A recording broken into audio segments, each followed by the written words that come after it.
ఒకసారి పెన్షన్స్ని టార్గెట్ చేయటం, ఒకసారి న్యూ ఇయర్ పేరుతో గ్రీటింగ్స్ పంపిస్తున్నట్టు లేదా గిఫ్ట్స్ పంపిస్తున్నట్టు టార్గెట్ చేయటం, పెన్షనర్స్ని జీవన్ ప్రమాణ పత్రకు సంబంధించి వెరిఫికేషన్ గురించి అని చెప్పేసి మరి టార్గెట్ చేసి వారికి ఈ ఫైల్స్ పంపించడం, అలాగే ఏదైనా సందర్భం వచ్చినప్పుడు అంటే ఏదైనా పండుగలు ఇలాంటివి వచ్చినప్పుడు విడ్ చేసే సమయంలో కూడా ఇలాంటి సిచ్యువేషన్ అనేది ఈ యొక్క స్కామర్స్ క్రియేట్ చేస్తుంటారండి. దయచేసి నేను ఇక్కడ ఏదైతే మీకు చూపిస్తున్నానో .apk అని క్లియర్గా ఏదైతే టెక్స్ట్లో మీకు ఏదైనా ఫైల్ కనపడుతుందంటే దాన్ని అస్సలు టచ్ చేయొద్దండి. ఏదేమైనా కానీ టచ్ చేయొద్దు దయచేసి. ఈ యొక్క .apk అనే ఫైల్ వల్ల ఇప్పటికీ కొన్ని వందల మంది స్కామ్ బారిన పడ్డారు. దాన్ని ఎవరెవరైతే టచ్ చేశారో, దాంతోపాటు ఎవరెవరి కాంటాక్ట్స్తో లింక్ ఉందో, ఎవరెవరి గ్రూప్స్లో ఇతను అంటే ఎవరైతే ఆల్రెడీ స్కామ్కి గురయ్యాడో, ఎవరెవరితో ఇతనికి కాంటాక్ట్స్ ఉన్నాయో అందరూ కూడా హ్యాక్ అయ్యే అవకాశం ఉంటుంది. సో దయచేసి ఎవరు కూడా న్యూ ఇయర్ సందర్భంగా గ్రీటింగ్స్ పంపించినప్పటికీ మీరు వాటిని టచ్ చేసే ముందు దయచేసి ఎక్కడైతే దాంట్లో డిస్క్రిప్షన్ క్లియర్గా రాసి ఉంటుంది హ్యాపీ న్యూ ఇయర్ అని చెప్పేసి, హ్యాపీ న్యూ ఇయర్ తర్వాత .apk అని మీకు షో చేసింది అంటే ఎట్టి పరిస్థితుల్లో దాన్ని టచ్ చేయొద్దండి దయచేసి. అది కంప్యూటర్లో అయినా, మీ మొబైల్లో అయినా, ఎక్కడి నుంచైనా, మీ ల్యాప్టాప్స్లో అయినా కూడా.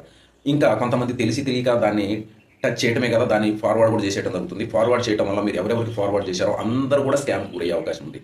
సో ఇది చాలా ఇంపార్టెంట్ అనిపించింది. 31 డిసెంబర్ ఈ రోజు నుంచి కంటిన్యూగా హ్యాపీ న్యూ ఇయర్ విషెస్ పంపడమే పనిగా మనం పెట్టుకోవడం జరుగుతుంది. ఇదే అదనుగా ఈ స్కామర్స్ ఈ యొక్క .apk అనే ఈ యొక్క మాల్వేర్ని రెడీ చేసి పెట్టుకోవడం జరిగింది.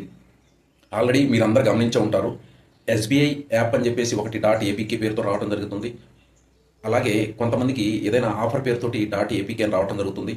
ఇలా హ్యాపీ బర్త్డేతో పాటు .apk అని వచ్చిన, యానివర్సరీ పాటు .apk అని వచ్చిన, అలాగే ఈ పెన్షనర్స్కి ఏదైతే ఉందో జీవన్ ప్రమాణ పత్ర .apk అని వచ్చిన, అంటే ఈ అక్షరాలు ఏవైతే ఉంటాయో .apk అని క్లియర్గా మనకు తెలియటం జరుగుతుంది.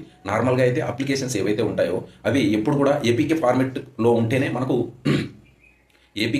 ఉంటేనే మనము ఆండ్రాయిడ్ ఫోన్స్లో యూజ్ చేసుకోగలుగుతాము. ఆ ఫార్మెట్లో ఉందన్న సంగతి మనకు తెలియదు నార్మల్గా అయితే. కానీ ఇక్కడ స్కామర్స్ ఏవైతే ఫైల్స్ పంపుతున్నారో వాటి ఏదైతే టెక్స్ట్ ఉంటుందో కింద అది క్లియర్గా .apk అని క్లియర్గా తెలుస్తుంది మనకి.